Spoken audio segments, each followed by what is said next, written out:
And here we are live. So, hello and good afternoon, good evening, good morning, wherever you are in the world, whenever you happen to be watching this video, in case you're not with us live. Welcome back to another great conversation between myself, Lisa, also known as the Alkali Yogi online, and Brother Long. Brother Long has actually named our series, these conversations that we are having, Secrets of Self Healing, which I quite like. So, welcome to the official Secrets of Self Healing convos that include myself and Brother Long. Today's topic is one of my personal favorite. You might know this particular topic as H2O. We also refer to it as water, and we're going to get into a little bit about some of its healing properties after we get into a bit of the technicality, or I guess the more scientific explanations of what water embodies and how it's present in your body. And then once you know what it is and how you can use it, why not just tap into that and use it as a healing modality? Because that is exactly what H2O is designed to do. On that note, I'm going to now offer the floor to Brother Long to give him to give a quick introduction as to who he is and what he will touch upon today. Very good. Thank you so much, sister. And so we wanted to open saying a bit about our training. And the training that I had that pertains to today's topic is with Dr. Africa and then, of course, Mantak Chia. I am a Universal Healing Tao instructor. So most of the information that I have to share can be found in the Universal Healing Tao of Master Mantak Chia. But long before I had met Master Chia, I had studied with Dr. Africa in his home. His wife is actually from my hometown. And so I was able to catch him near his wife's mother's house. And I got to go into their home for 30 hours and sit at his feet and soak up all his information and go through his holistic health class. And some of the things that he shared with me that I took from there is the concepts of diet. He is very big on diet, especially in terms of an alkaline diet and especially in terms of food combining. And then on my own research, I wind up getting into some other things as well. And then in Master Chia's system, I learned the things that we're going to go over. Actually, I mean, like I said, everything, 90% of the things that I probably share can be found in the Universal Healing Tao of Master Chia. Amazing. And as I said a moment ago, I'm Lisa. I go as the Alkali Yogi online. I am an experienced yoga teacher with nearly 1,000 hours of yoga teacher training. And I'm also a licensed and practicing holistic practitioner. And that embodies working through spiritual stuff, as most things oftentimes will appear in the spiritual realm before they appear in the body. So, this is one of the benefits and one of the considerations when thinking about self healing and how you can employ that for yourself before going to a doctor is potentially working with a holistic practitioner. We work on things like hydration, which we'll talk more about over the next two conversations, nutrition, which Brother Long and I will get into. That's going to be quite a lengthy conversation with several episodes. We touched upon air last week. If you missed that conversation, it is available. So please have a look. It was a great conversation with many tips and I think just nuggets of the importance of oxygen and how it's designed again to purify and cleanse the body, mind, and also the spirit. Um, so I'm, like I said, I'm licensed and trained through the Chek Institute, founded by Paul Chek. For those of you that are in wellness and are familiar with him, he's been a mentor of mine, and his faculty members. A couple of them have been mentors of mine for up to 20 years now. So I've been living this lifestyle, and now I'm helping to pass this along. I was fortunate enough to be introduced to Brother Long by some mutual acquaintances, and we decided that because there was so much overlap between his education and mine, and because our desire is to get as much information out to people, right? We are trying to bring you back together. Inform means to bring something back into. Uh, and that is, knowledge that you probably already had via your ancestors, but may have forgotten. So now our goal is to help you remember that, bring that information back to you, and empower you to live the absolute best life that you can possibly live, given the miraculous body that that your spirit and soul are currently inhabiting, and how that body is meant to be enjoyed.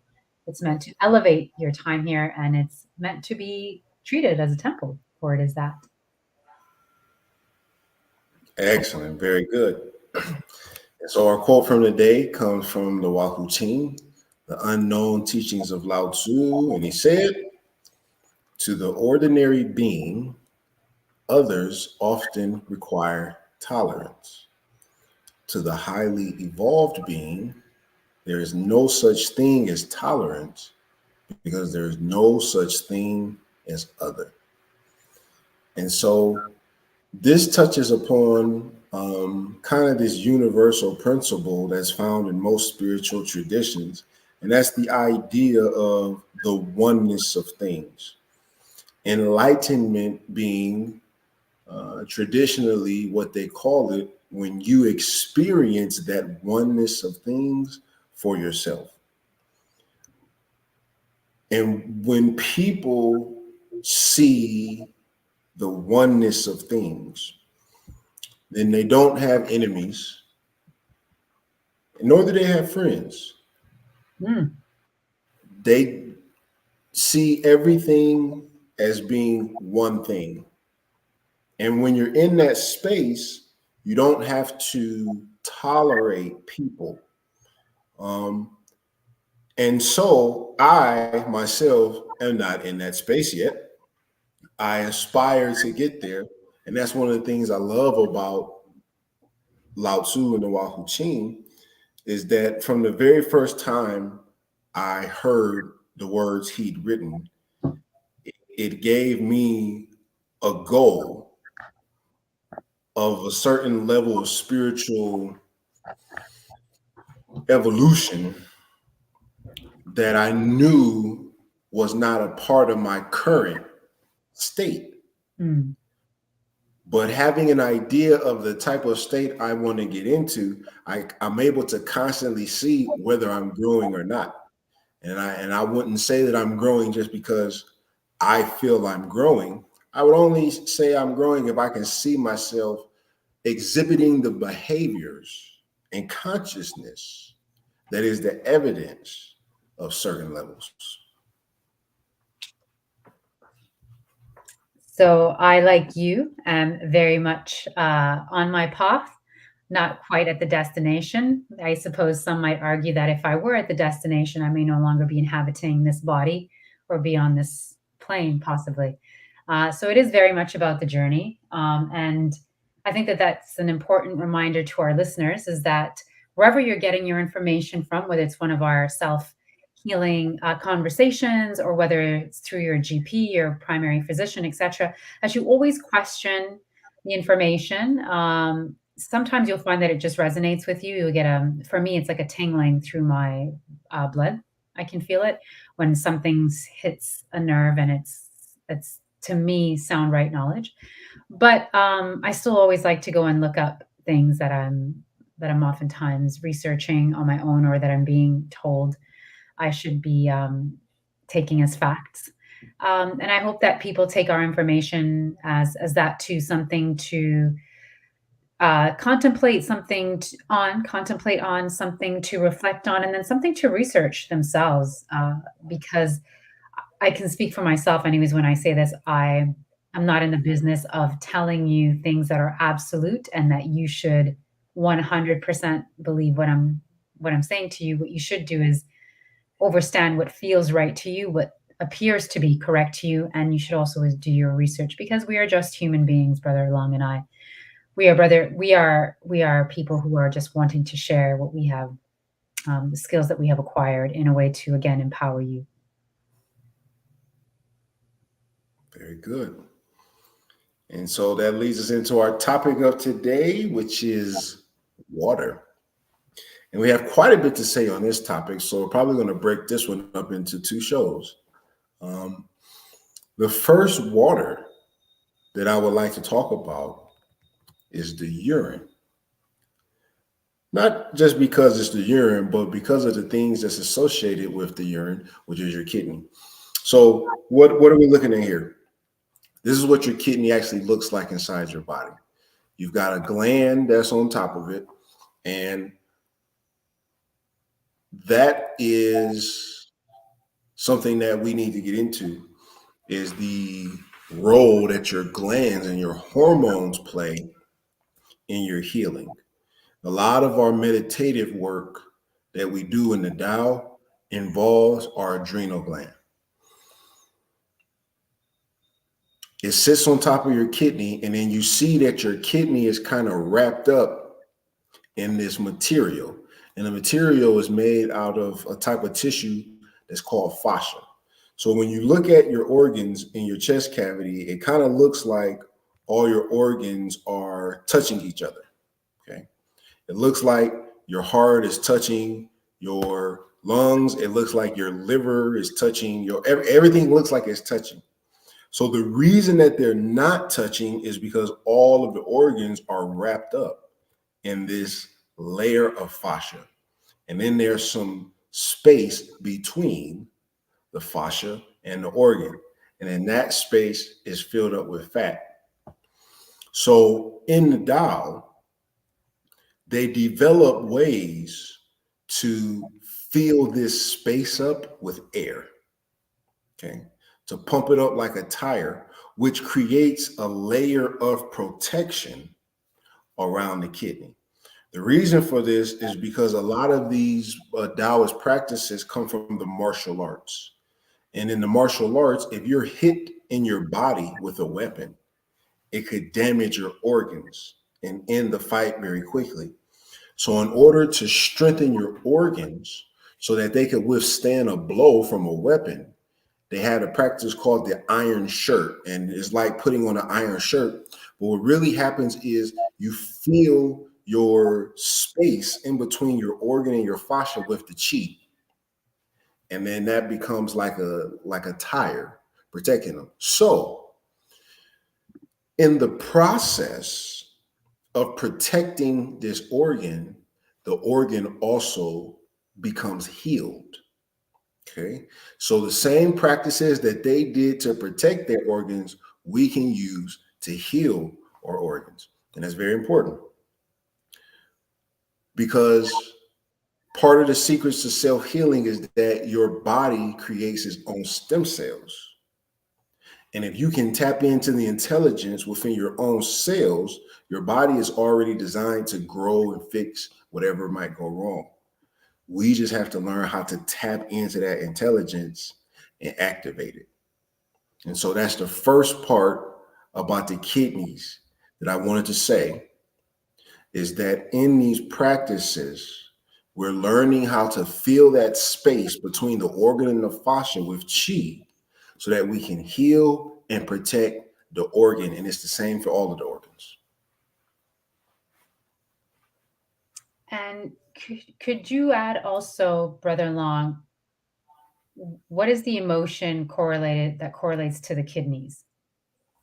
So in the Tao, the emotion connected to the kidneys is fear. Very good. And that's important because it's not, I think, it's not by accident, I think, that we are experiencing a great deal of fear in our day-to-day life, always sort of being thrown at us from various different channels. And so there's a lot to be said for protecting the kidneys, I would say, in this time, perhaps more than normal, one might say. But for me, so water and the way that I have come to learn and study water was primarily through this book called Hidden Messages in Water by Master Emoto, who is no longer with us. He has transitioned. But this was a book for me that was a paradigm destroyer of sorts.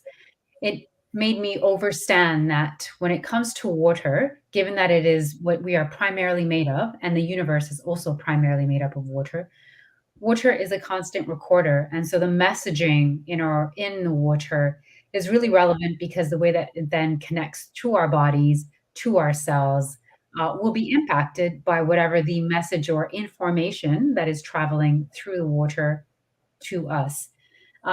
That's very empowering because if you consider that by changing the thoughts that you can project into water, you can now turn water into whatever it is that you need it to be. If you need it to be something that is purely for the purpose of quenching your thirst, it can be that. If you need it to be something that is um, going to detoxify you and cleanse you, it will do that. And if you need it to be something that heals you, helps to repair tears, a sluggish liver, um, a dehydrated intestinal tract. It can do those things as well. So the messaging that you put into the water can help to direct the water in a way in which will empower you and give you the results that you're seeking. One of my favorite quotes that we learned at the Czech Institute is the best solution for pollution is dilution. So very easy to remember that as it rhymes, and also very critical when considering ways to detoxify the body. Water is something that you can live on for weeks and weeks and weeks without food. Water is something that, again, you being primarily made up of water and the planet also being made up of water connects you to the universe. It means that the inside can communicate with the outside. It means that your cells and your atoms internally have the ability to communicate with whatever matter is outside of your immediate body because it's all primarily made up of water. If we look at the universe, the planet, it's primarily made up of water. If we break down the organs in the body, they're more than 50% water, each individual organ. I'm talking about the glands as well, and the muscles, the bones also, even though they appear to be solid matter, are in fact primarily water. So that's letting you know that because nothing is solid and static, everything is, on the contrary, made up of smaller particles, smaller matter that is able to then communicate and hold information because it, it's a recorder, as I said. It means that the inside environment inside of you can consistently communicate with the outside environment and vice versa. The outside environment is constantly communicating with the inside environment. And again, there is a lot of magic that can be explored in that. And maybe magic is not the right term, but there's a lot of playfulness. There's a lot of connection that can be had. There's a way to feel more enlivened and alive, right? Our blood, which we'll also get into, our urine and saliva, all of these are primarily made up of water. And we'll touch upon those items in a minute. And we'll also touch a little bit on further into this conversation, where you should find a more alkaline uh, solution, right? A water-based solution should be more alkaline versus a water-based solution that should be more acidic based on its placement in the body. Because in general, people have generalized that everything should be alkaline in the body, and that's not true. So I want to touch upon that a little bit later. But for now, back to you, Brother Long. Very good. And so you said two things there that go perfect for the next topic I want to bring up, because you mentioned internal versus external environment. So now what we need to understand is that because your organ is wrapped up in this fascia, I like to call it an ACE bandage. But what happens is it creates a separation of the waters from the waters. It creates an environment inside of the fascia and an environment outside of the fascia. And then another thing that you mentioned is the pH. And this has a lot to do with some of the pH discussion, because a lot of people believe that since cancer cannot live in an alkaline environment, they believe that if you get your body to be alkaline, then it will kill the cancer. What happens is, after people try getting their bodies to be alkaline, sometimes the cancer still persists, even though the body is reading as alkaline. And one of the reasons for that is when you test your alkaline level with your urine or your spit or I just learned from Sister Lisa, that they also test blood for alkaline. I don't like drawing my blood. So if I can test my spit or my urine, I prefer that. But anyways, when you test those things, it's testing the outer environment. It's not testing the environment inside your kidney, inside your liver, inside. It's testing the environment of your body.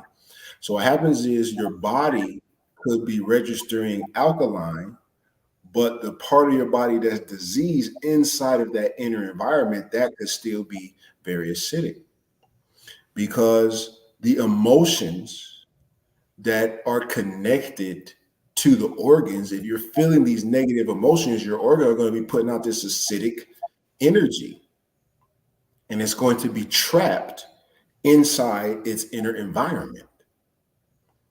And so what we have to learn how to do is take the outer alkalized environment and force it through the fascia into the inner environment, so that the inner environment of the organ can become alkaline too. And the way that we do that is the same exact way you do your iron shirt. It's just looking at it from a different angle. The first angle is looking at just pumping it up with air to protect it.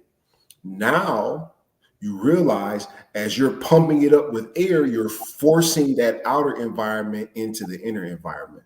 And so this is how, if you're trying to adjust your pH level to help your disease situation, as your numbers start to change and you start getting closer to where you want to be, you may still need to do some inner work in order to force that alkaline environment to go into the inner environment that is actually under distress. So from that point, I think this is another reason why our viewers could benefit from working with someone like yourself, someone might like myself, because this is missing in Western medicine, right? Is this idea of doing the work, even through a spiritual lens, in order to help restore health to the body. As I mentioned at the very top of this conversation, a lot of it's been my clinical observation, if you will, that for many people, when they have discomfort or disease, it has actually begun on a spiritual plane before it shows up into the physical plane. And if that's true for many people, then the medical system as we know it today, as it's being practiced, completely overlooks that. And that's where healers like you and I, or practitioners like you and I, because we're really here to empower the listener to become their own healer at the end of the day. Everyone is designed to self-heal, right? This is what is missing. Is you even earlier mentioned that fear was the emotion most connected to the kidneys. So by going to see a doctor who might prescribe something to heal the kidneys, you're bypassing the actual root cause, which may be that you are very much stuck in your first chakra, right? A lot of fear lives in that chakra because, as Maslow's hierarchy of needs, as that chart goes, for those of you that are familiar with that triangle, or if if you're familiar with the chakras, which are very similar to Maslow's hierarchy of needs, the root chakra has to do with things like your security and your safety. Are you warm? Are you fed? Do you have access to clean clothing? Do you have love and support? Do you have shelter? And the lack in these things, right? And that spiritual fear that exists, that sort of lack mentality, that scarcity mentality, can go on to impact your kidneys. So, as important as it is to practice with breath, practice with water, ways to restore health to the body, there are also some spiritual practices that have to take place. And those are not oftentimes addressed in modern day medicine, which is why, again, I think it's really important for viewers, for people who are interested in learning how to self-heal. When I say learning, I really mean to say remember, because I believe that everyone knows how to heal. They've just been inundated with meaningless information and stimulus that has maybe created a lapse in memory. But I believe that the codes are still very much embedded in our own DNA. which is that you cannot just address the body from a purely physical standpoint. And I think Master Emoto did a really great job of showing us just how powerful the mind is and how things can transfer from me to you, for instance, say Brother Long, or from me to a glass of water, right? In his book, Hidden Messages in Water, which I brought up a moment ago, I'll bring up the book again for those of you that didn't get a chance to see it earlier.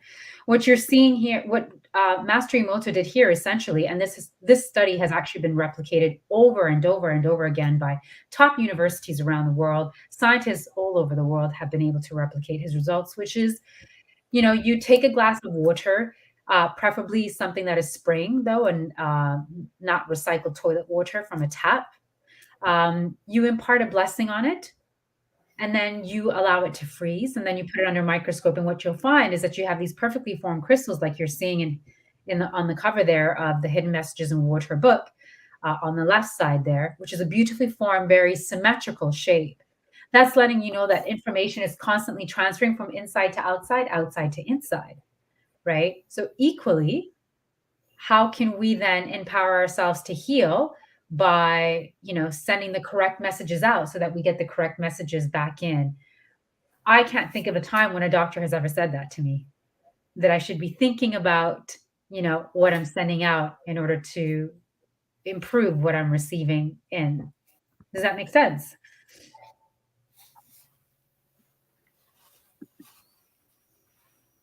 Oh, and look at what we have here. An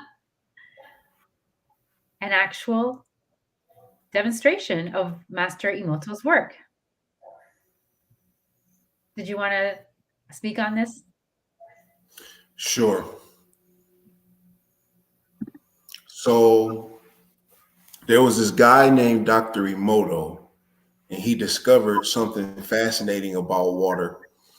What he discovered was that you can program water.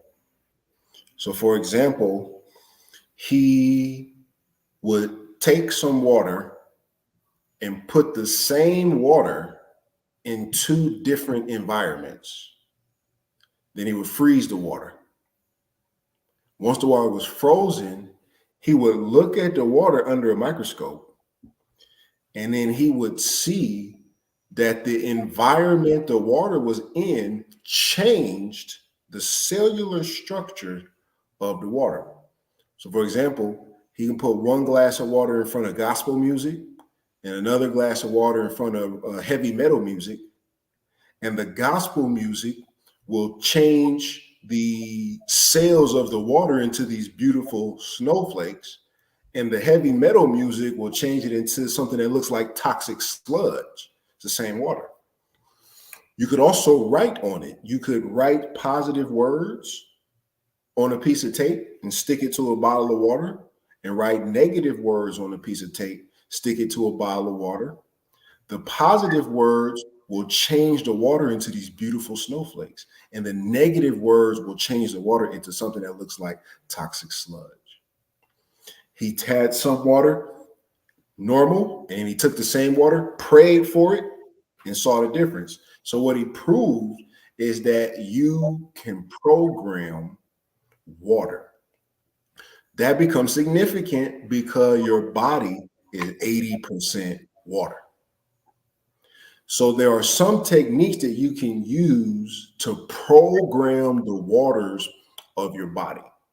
Okay. For example, if you have diabetes, diabetes is going to be caused by a problem with some of the cells in your, I forget the name of it. It's a gland. What's the gland that makes the insulin?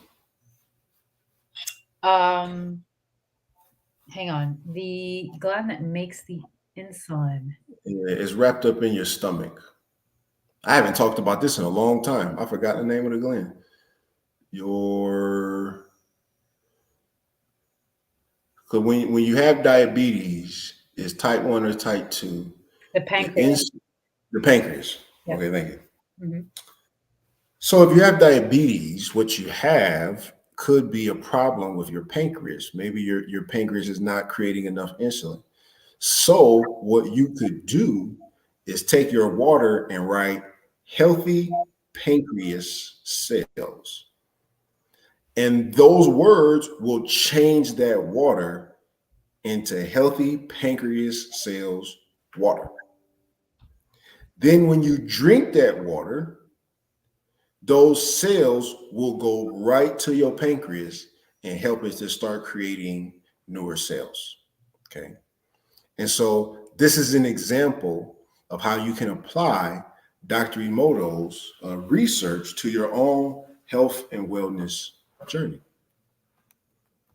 Yeah, 100%. And, you know, again, this is what these conversations, this series is about, is just to, you know, we overstand, both Brother Long and I overstand the need and necessity for Western medicine. And there's a time and a place. And yet we have forgotten so much of our own abilities in terms of how we can restore or preferably maintain our health, and using water and communicating to water in order to program that water in a way that is going to benefit you, whether it's your you know, your pineal gland that needs it, whether it's your digestive system, whether it's your urinary tract, wherever it is that you need to send your healing to, that can be done. uh, because again, the spiritual stuff is as important as anything else. For uh, Oftentimes in my yoga classes, I'll say to my students, if you look at a traditional clock, like an analog clock, as opposed to a digital one, you have the three hands. And, you know, of the three hands, which one tells you the time? Well, you require all three because all three play a part. And so that is just a reminder that our health goes beyond just nutrition, hydration, and air. There is spiritual and emotional stuff that can sometimes block the organs, in this case, the kidney, oftentimes that emotion being fear. And when you overstand that, then you overstand that you have multiple ways to attack discomfort or disease in the body. And preferably, you'll choose to do it in a holistic way. Back to you. And so another thing about your kidneys is that your kidneys are a filter. They filter your blood and they pull waste products out of your blood. And then that waste product becomes urine. So imagine a filter, a strainer that you keep straining rice out of. Okay. You keep straining rice. If you don't clean the filter, the rice will get stuck. It'll get stuck and get caked up and it'll make a layer. And next thing you know, your filter won't work anymore. So it's important to clean the filters of your kidneys. And one of the ways we do that is with tapping. You simply tap your kidneys very lightly. And each time you tap them, you shake off some of the rice that has gotten stuck to the strainer. You have to be very gentle with this because if you tap your kidneys too difficult, you could injure. If you tap them too strongly, you could injure your kidneys because they're very sensitive. Okay? And so when you tap the kidney, either you back or you can make an OK symbol and use the top part of your hand and you reach back. Your kidneys are right under your bottom rib cage, your bottom rib. So you feel where your ribs are, feel where that bottom rib is, and then just, I'm using the surface of my OK symbol, and you just gently tap that area. Okay. Gently tap that area to loosen and clean the filters of your kidneys. A lot of folks, a lot of our people, almost everybody know what dialysis is. Okay. And we shouldn't even know what dialysis is. But the reason we know what dialysis is because so many people, our friends and family, kidneys go out. And if you don't get that dialysis, you can't even stay alive. So see, the thing in the Tao is we want to stay alive for as long as possible. And the way you do that is by keeping your organs functioning as good as possible. Because as long as your organs are functioning, you'll stay alive. It's when your heart stops, that's an organ. It's when your kidneys fail. Those are organs. It's when your liver, it's when your organs have a problem that life is over. So, although we're just talking about these things, all of this stuff is really a matter of life and death, quality of life and quality of death. Okay. And so, as you're tapping your kidneys, you'll be simultaneously tapping your spleen because your spleen is on the left side right next to your kidney. And if you're tapping your left kidney, you'll be tapping your spleen. And your spleen is where your white blood cells become soldiers. When your white blood cells are born, they're just babies and they can't fight. So your white blood cells have to go to the army training camp and learn how. And that training camp is your spleen. So as you tap your spleen, the vibration, the stimulation going to the spleen is going to stimulate and give a boost to your white blood cells. And then on the front of your body, since we're talking about tapping, you want to tap your thymus gland. Right where your collarbones meet is your thymus gland. This is what makes your killer T cells for your immune system. But as you age, your thymus gland shrivels up and it stops making killer T cells. So the older you get, the weaker your immune system is, not just because you're old, it's because the things in your body that handle your immune system are in ill repair. And so in order to stimulate that thymus gland, get it back activated, get it to start making the killer T cells, or to stop it from ever getting old and quitting on you, you just simply tap. Make a loose fist. If your fist is tight, the vibration will be wrong. If your fist is nice and loose, it's going to create the right vibration. You just tap that area periodically throughout the day. Okay. When I started learning things like this, that I could tap my thymus gland and make more killer T cells, that I could tap my spleen and make stronger white blood cells, I took control of my own immune system and I stopped doing the traditional methods of taking shots and things of that nature for your immune system. When I learned the vaccine science, and that the vaccine science was to put the disease in you so that you could get it early and then be able to fight it off, to me, that just wasn't good science. When another option was to just boost your immune system so you can't get the disease. And I personally, I had a problem with needles. And so in 2008, I stopped taking the flu shots and I stopped taking other shots. When I left America and traveled the world, everybody was saying, you got to take your shots. You got to take your shots, but I don't take shots. So I never took the shots to travel. If there was any place I had to take shots to travel to, I didn't go. But since 2008, I never hid from the flu, but I never got it either, or any other type of sicknesses, since I learned how to boost my immune system. And it's just simply by tapping. Tap here, tap there. Now tapping gets deep. There's all different other types of tapping. There's something called EFT, freedom techniques, where you tap more intricately. But for this, you just tap your thymus gland, tap your way to help you stay healthy and well.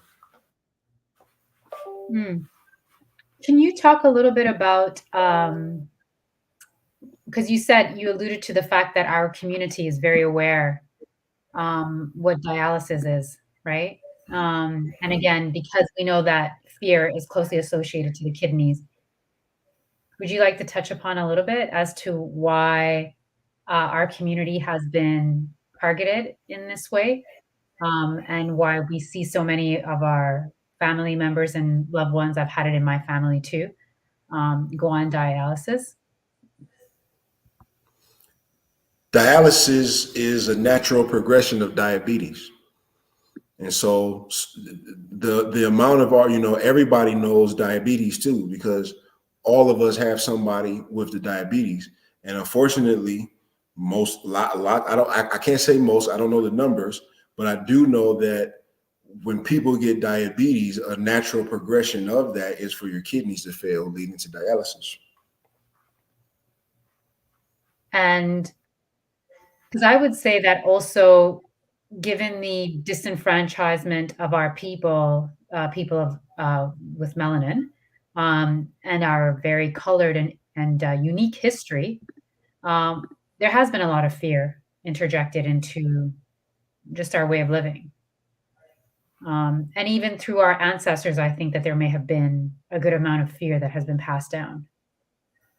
So the kidneys being as relevant as they are, the root chakra being as relevant as it is, meaning we are not able to ascend to higher levels of higher frequencies of vibration. We are not able to move up the so-called ladder in terms of, looking to achieve what some people might think of, luxury goals like spirituality, because so many of our brothers and sisters and family members are still very much in that survival state, in that fight or flight, which doesn't allow for elevation if you can get stuck in that space.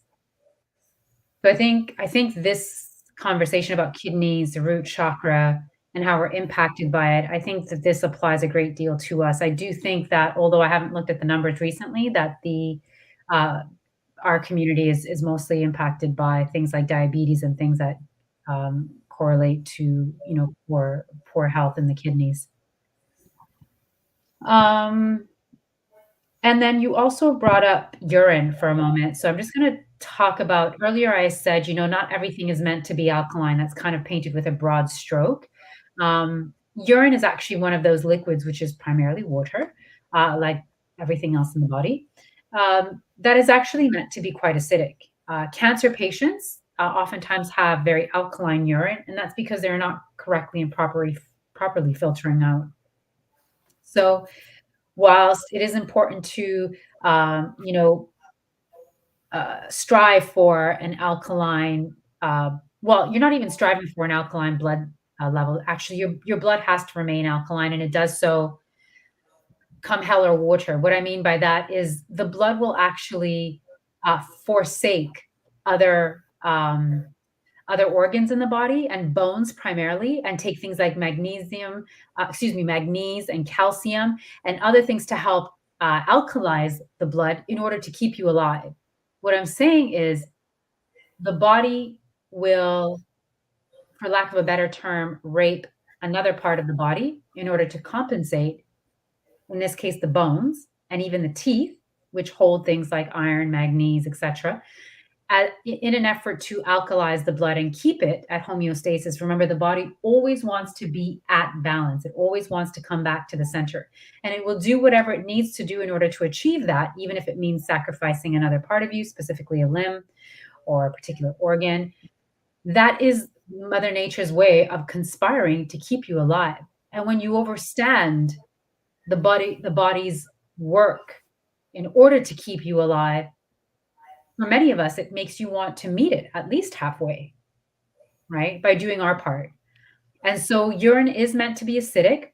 Blood will stay alkaline because it needs to. And when it's not, you simply won't be alive. And that window is actually between 7.4. Anything above 7 is considered alkaline. So once you hit 7.1, 7 is technically neutral. But once you get to 7.1 and above, that's alkaline. So the blood stays at 7.4 up until 7.46 any way possible in order to keep you alive, even by forsaking something else. Now, your mouth, that's really important. That's something that you can actually test quite regularly. And when you find that your mouth is not where it's meant to be, where if it's not alkaline, then you have problems. Then you have serious health problems. And in fact, a lot of our health is tied to our oral health as well, right? So it's a good starting point. Yeah, back to you, Brother Lon. Very good. And the last thing that I wanted to touch on related to the kidneys and urine part of the water is the healing sounds. So each one of your organs has a special sound that you can make. And that sound will resonate in the organ and release stored up negative and sick energy that's in the organ.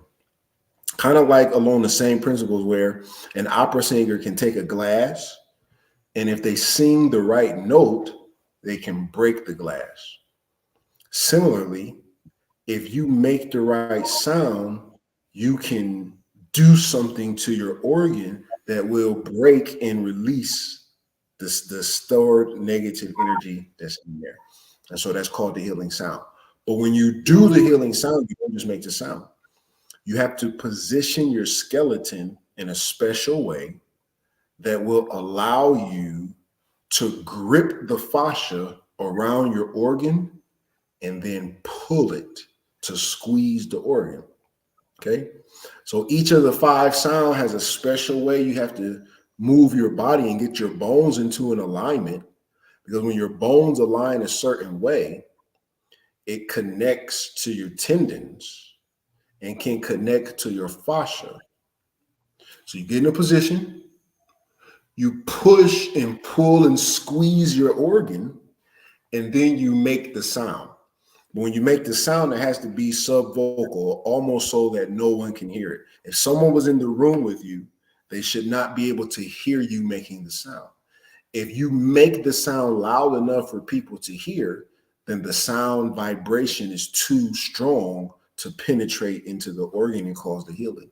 It has to be very, very, very silent, quiet, nice, and gentle, relaxing sound. And you just release the negative energy out of your body. But the thing is, as you release the negative energy out of your body, you can release it into the atmosphere and it can linger and then go into somebody else or come back into you. And then you could make your environment sick by trying to heal yourself. So you have to make sure as you release the negative energy out of you, you have to direct it into the earth, because the earth can take our negative energy and compost and recycle it, and it benefits the earth. You don't want to release it into the atmosphere. You want to send it into the earth. Mm. Which is also incidentally why our feet are also filters, is because, again, you are sending matter back into the earth, matter that is no longer useful. And it is also important, and you may have noticed this as well, Brother Long, that a lot of religions require you to actually clean your feet before you come to worship. I never made that connection. That's very interesting. Yeah, absolutely. Also at the bottom of the feet, everything okay? I don't know if you had lost me or not. I'm hearing sounds, Oh, but I think it's my computer. Okay. Yeah, uploading things. But yeah, so I often tell my students and my clients that your feet are not only filters, because a lot of information is able to come through the hypothalamus and then goes through the body, right? Through the spinal cord and then comes out of the feet. By the way, your hypothalamus being up here and nothing ever truly being original, because we're all just borrowing from collective consciousness, whether it be when we're making music or painting or cooking or whatever, you know, that seemingly pops into our mind was already part of the collective consciousness. So all we're doing is tapping into that, which is a reminder, by the way, that because you are made up of water, and as Brother Long said earlier, water can be programmed. I call it a recorder personally. You get to say yes or no. You can actually refuse to accept something, or you can choose to accept something. And then what happens is that it goes through the body, through the organs, through the cells, and comes out through the feet, which is why it's, again, important to ground, to connect to earth, soil, water, right, with your bare feet, as well as the importance of just purifying the feet, and giving gratitude for them, and knowing that whatever you choose to bring into your hypothalamus will ultimately travel through you. And again, the body being primarily a recorder, what is it that you want to be going through you? How is it that you're programming yourself? And again, this being a missing part of what's happened, of what for me being something that's missing in the medical profession. I was trying to bring on this PDF because I wanted to touch upon what you spoke about earlier and how you've learned to self-heal. Part of the dinging that you're hearing is that it won't allow me to bring the file up for some reason. But I'll try one more time.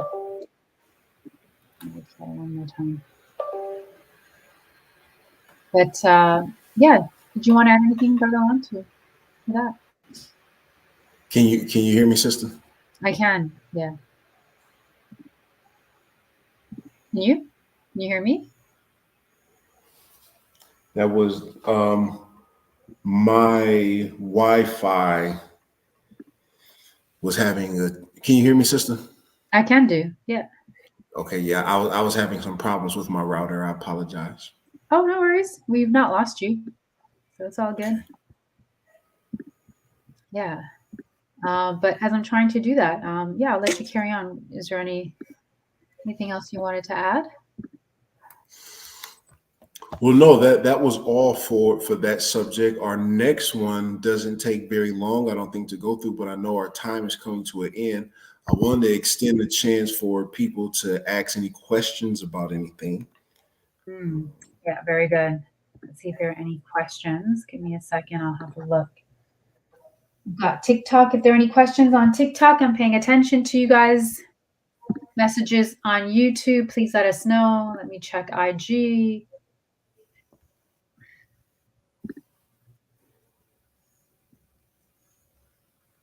I did this experiment with my students in Mombasa. Oh, I'm seeing the comments coming in. How brilliant. Oh, wow.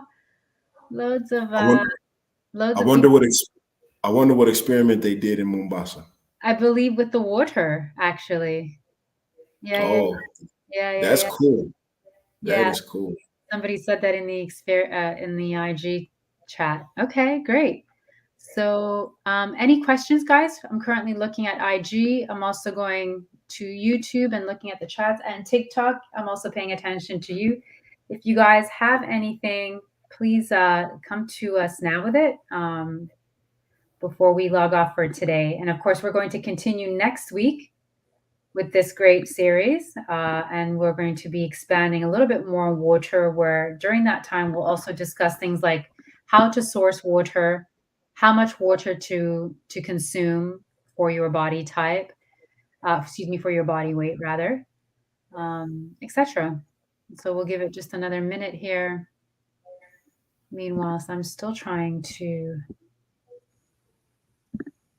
share this great little PDF image to kind of tie in what you were saying earlier about your self healing and your decision for not taking any more inoculations.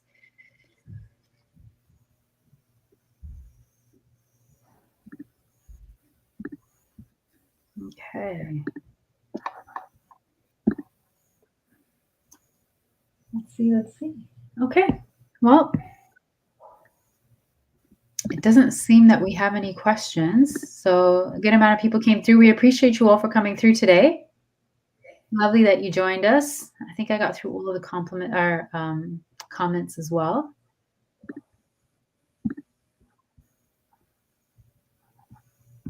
This will be my last attempt at getting this video or this image here.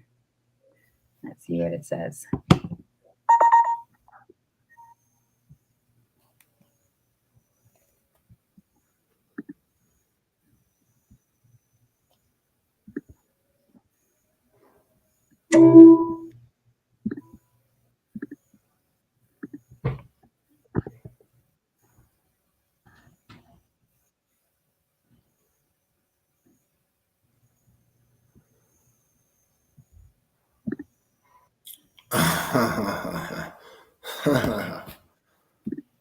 That's so funny. I accidentally looked at my phone and saw a very interesting world event had just taken place. Oh, go ahead, share it since we're live. Biden dropped out of the election Yes, as we yes, were. yes. I didn't know that. Oh, yes, yes, yes.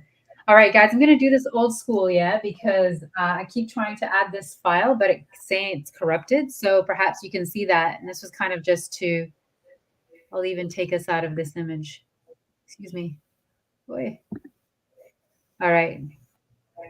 That is what I was trying to share with you all.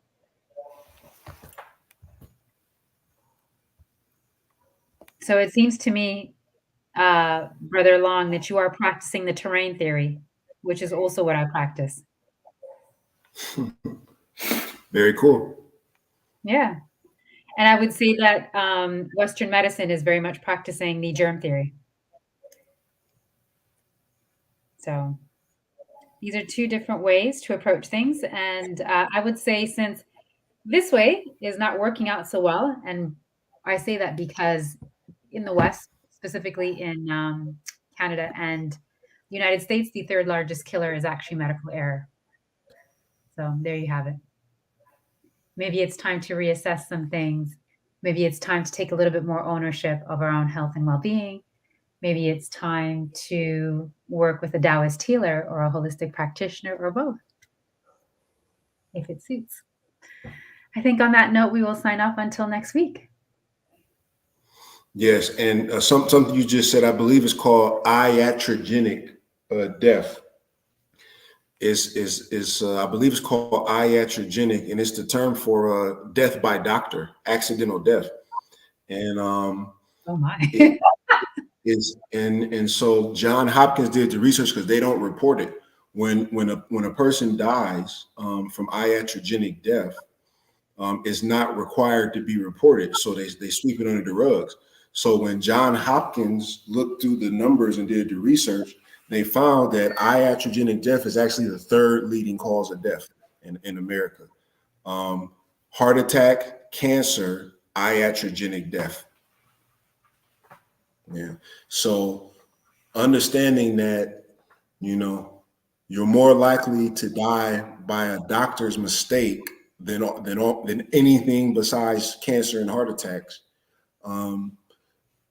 Perhaps being made aware of that may motivate someone to seek alternative paths.